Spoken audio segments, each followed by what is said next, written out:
What's going on, everyone? Welcome back to another edition of Pistons Daily, where you can find daily content covering all things Detroit Pistons all year long. I'm your host. My name is Kyle Garrison. I'm over on Twitter at Kyle Garrison2, where I talk all things Detroit sports. So head over there, give me comments, questions, concerns, episode ideas. I'd love to hear from all you guys. Also, shout out to everyone who tunes in every single day. We are on the road to 2,000 subscribers. So if you haven't already, hit that subscribe button. It goes a long way to help support the channel. With that being said, let's jump into episode 74 of Pistons Daily. So now that we're kind of getting into the bulk of the season, getting into the regular season, wrapping up preseason, for game recap episodes, I think I'm going to just change up the format here so we can focus on talking about everyone instead of just specific players. And obviously, when there's noteworthy performances or whatnot, I'll touch on them. But I kind of wanted to just format it. What went well? What are things I want to work on, or I want the team to work on? Miscellaneous items, just talking about anything that I thought was significant that I wanted to talk about, I'll put in that category. And then we'll wrap up each show, just talking about what's next on the docket and kind of what I'm looking for out of the next game. So first things first, let's talk about what went well in the Pistons' Thursday win over the Washington Wizards. Obviously, Detroit won 119-98. Pistons' leading scorer was Jalen Duren with 20 points. We'll talk about him here a little bit more in just a second. But right off the bat in Thursday's game, Cade's touch at the rim and around the rim already looks so much improved from last year.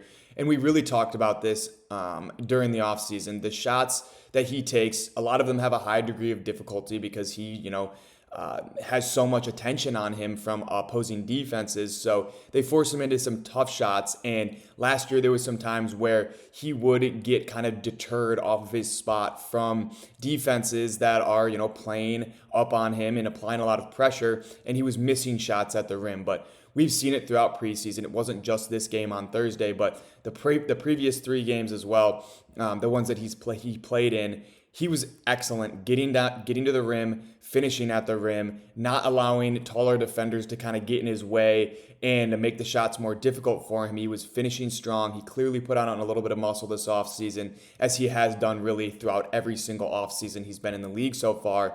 And I'm just really excited to kind of see his finishing game and his touch at the rim continue to kind of get into that elite tier of NBA players, because that's a big area of the game where I think Cade last year, if he was able to increase his percentages, he would have been around a 28, 29, almost a 30 point per game scorer. So if he can come into this year and that's not really an issue for him anymore, and he gets up into that 80th, 90th percentile amongst guards as a finisher at the rim, that's going to be huge for this team. And then also the three-point jumper looks extremely confident. He knocked down a few in Thursday's game where he was catching and shooting with a hand in his face, and he was knocking him down. And I think we've seen in the past when he has a guy closing in out on him, sometimes that shot kind of loses its arc and it's kind of a line drive, and it was a lot of bricks.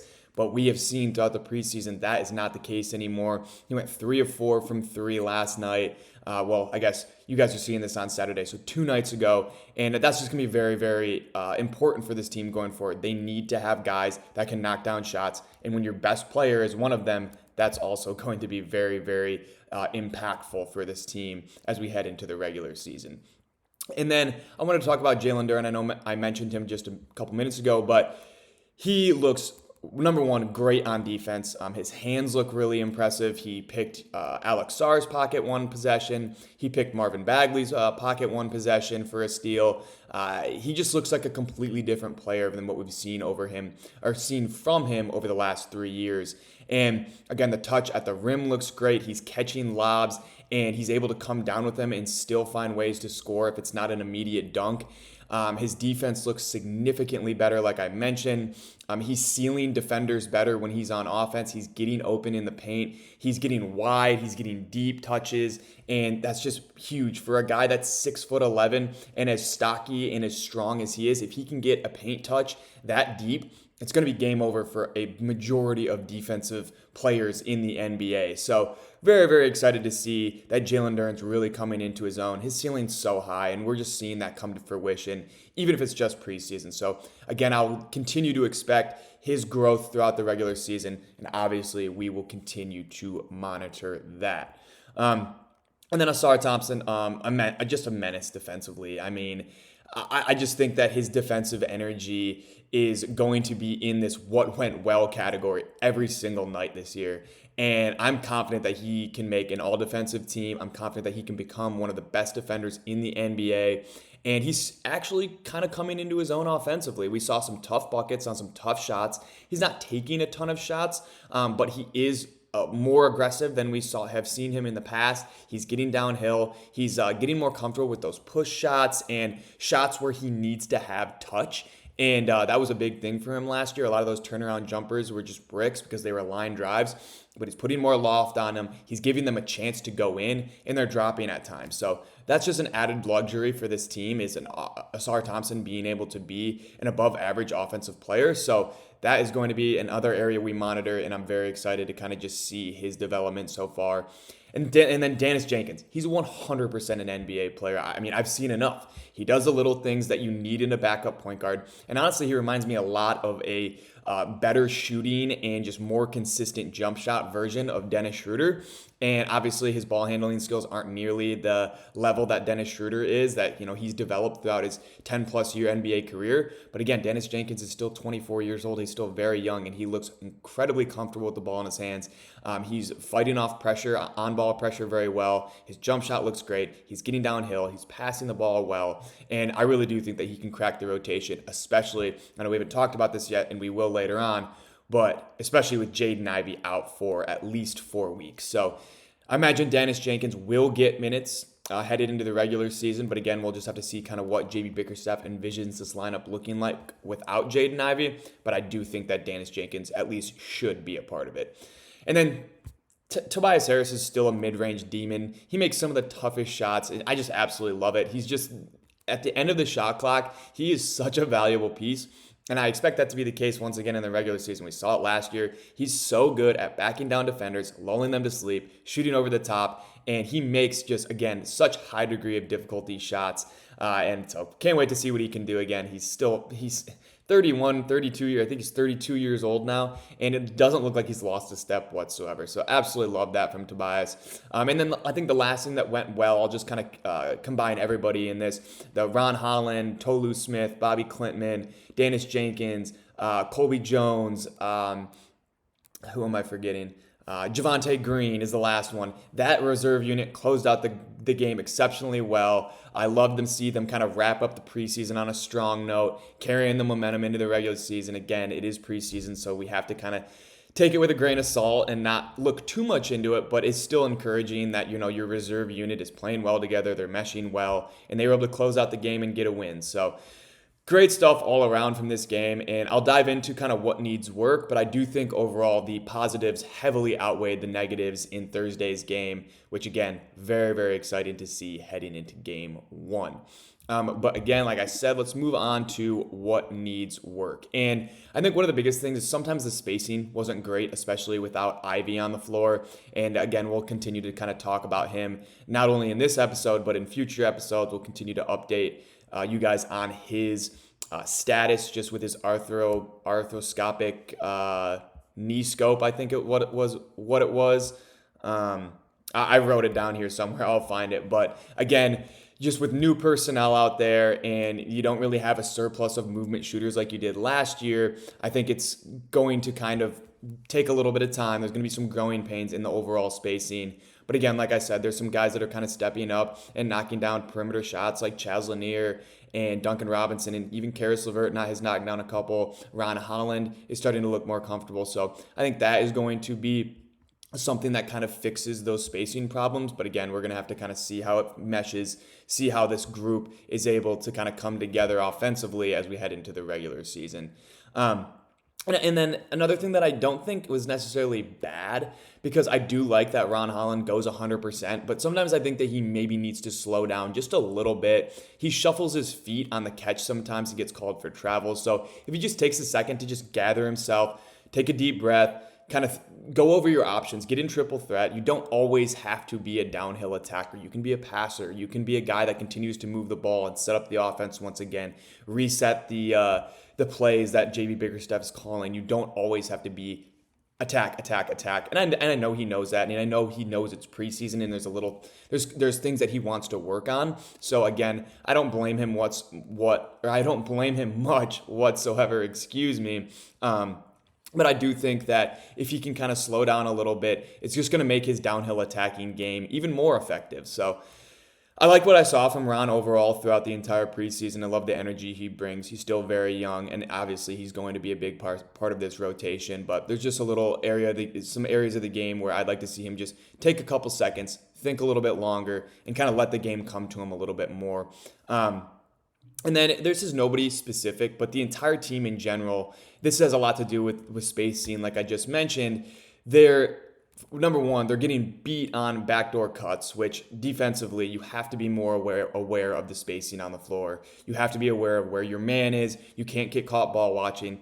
And I think that happened a decent amount. And then also on the offensive end, with another topic regarding spacing, players are getting downhill and they're trying too hard to make one pass and then drive downhill. You have to continue to move the ball on the outside, because there was times where Karis LeVert and, like I mentioned, Ron Holland and Dennis Jenkins, they were getting downhill. They were kind of getting caught in the air. They didn't know what they wanted to do. Defenses were collapsing, and it's a turnover. They're able to get out on the break and get an easy layup out of it. And against the Wizards, maybe you can get away with that every once in a while. But against top tier talent in this league, if you're playing the Bucks, if you are playing against the Cavs or the Knicks or some of these really solid veteran offensive-led Eastern Conference teams, you're not going to be able to get away with turning the ball over and allowing them to push in the fast break. That's just a recipe for disaster. So another area, not too worried about it, but something that I'd like to see guys like Karis LeVert and Dennis Jenkins take that Cade Cunningham approach, where it's a methodical downhill attack where they are waiting for the defense to make a move before you're attacking. You're not just going in with reckless abandon trying to make something happen, but rather you're evaluating, okay, this is my spot to drive in. This is my spot to take advantage of the defense being shifted. So that's a big area I'd like to see some improvement on. And then last thing, I think Duncan Robinson, just defensively, we've already talked about it, and I don't want to pile up on him too much, because he still brings a ton offensively, and he shot the ball very well in Thursday's game. I think he was 3 of 8 from 3, so glad to see he's getting shots up, and that's what he's on the floor for. But if he's getting blown by every other possession, it's just not something that you can sustain, and it's just he can't play. So he needs to get better. He needs to get quicker on his feet, and as he gets older, that's going to be a lot harder of an ask. So hopefully he can start to figure that out heading into the regular season. And if he does, I'll feel a lot better about him getting significant minutes. I think he can be a 30-minute-a-night guy, especially with Jaden Ivey out, and especially with the Pistons' need for shooting. But again, if you're that big of a liability defensively, it's hard to really give you that, that grace when you're on the floor. And then just before we wrap up the show, just miscellaneous, just stuff that I don't think was good, don't think it was bad, just what I noticed overall.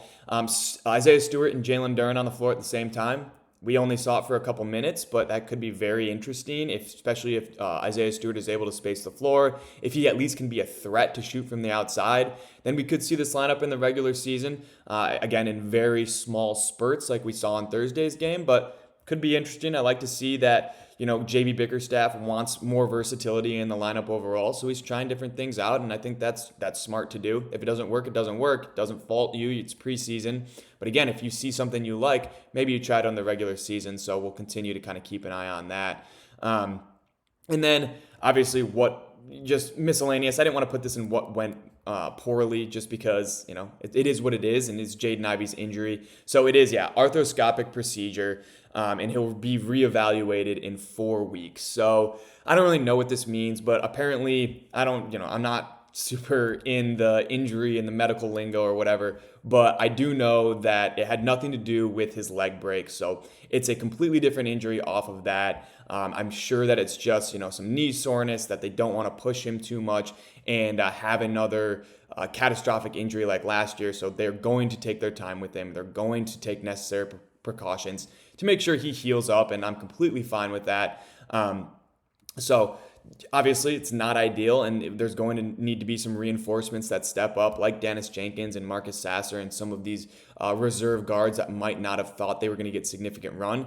they might step into that role. We talked about it all offseason. Those are guys that they might not be in the 9-man rotation every single night, but they are going to be relied on to play significant minutes if there are injuries. And right off the bat, Jaden Ivey is hurt for at least a month, and we're going to need some guys to step up. So it sucks, simply put, and there's nothing we can do about it but move forward and find alternatives to fill in.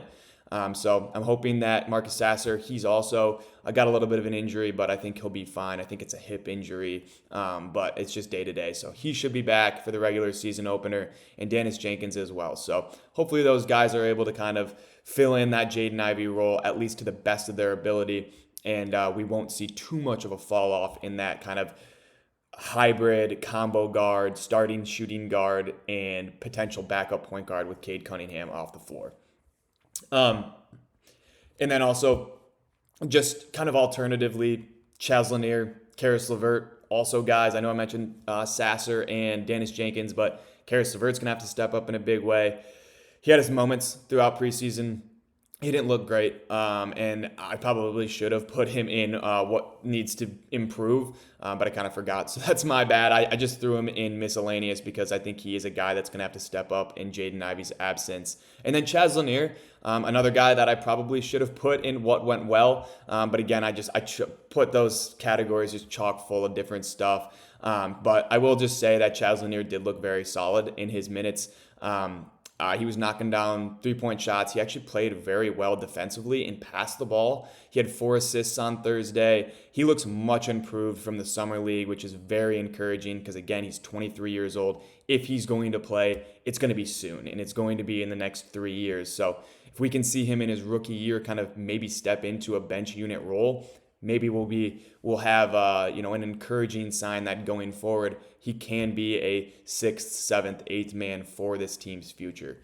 And then the last thing I wanted to talk about in miscellaneous is I know I just talked about Ron Holland and what went poorly, and that was just his downhill attacking and sometimes just traveling too much and kind of making some mistakes and trying too hard to get downhill at the start of a possession instead of kind of waiting to get some more movement. But I will say, when he had the ball in his hands as more of a point guard and a pass-first guard, I really liked what I saw because, again, he is listed, I think, as a power forward. If he's not a power forward, he's a 6'8", 6'9", small forward. And, again, he's 20 years old. So the fact that he can be a potential ball handler for this team, and he looked pretty solid, getting his teammates involved, handling on-ball pressure very well, is very, very encouraging. And again, he only took 2 shots in Thursday's game, but I'm sure that JB Bickerstaff and Trajan Langdon and those guys are like, hey, look, you have a very unique opportunity this year to step in as a ball handler with the injury to Jaden Ivey. And I think that you can do this. We know that you can do this, and we're going to put you in a position to try it out in the preseason so that we can get a proof of concept to see if Cade Cunningham and Karis LeVert are off the floor with this second unit and there needs to be somebody besides Dennis Jenkins with the ball in his hands, you can be that guy. So I like what I saw from Ron in that aspect. He also had 4 assists last night, which, again, super, super encouraging. And so very, very exciting stuff just in our miscellaneous category today. But yeah, that's really all I've got for that. And what's next is our last category. This won't be too much. I'll mostly put all of the content that I really want to talk about in the first 3 category, in the first 3 categories, and then the what's next category will just be kind of recapping what went well in the game, or what happened in the game, and what's to come. So after the 119-98 win over Washington in the final preseason game, the next stop is Game 1 of 82. They'll play Chicago next week, Wednesday, October 22nd at 8 o'clock Eastern Time. And I'll do a more in-depth preview of the game for Tuesday's episode.